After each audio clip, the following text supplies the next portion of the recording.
Tá bom. Eu sei que algumas alterações ficaram péssimas, mas como sobreviver à natureza?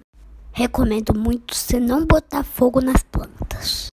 As plantas dão uma fonte de oxigênio, então se insistir, você não vai existir mais. Ou você vai ficar sem ar. Sumiu! Segundo passo, tô cansado. Terceiro passo, aprecie belezas.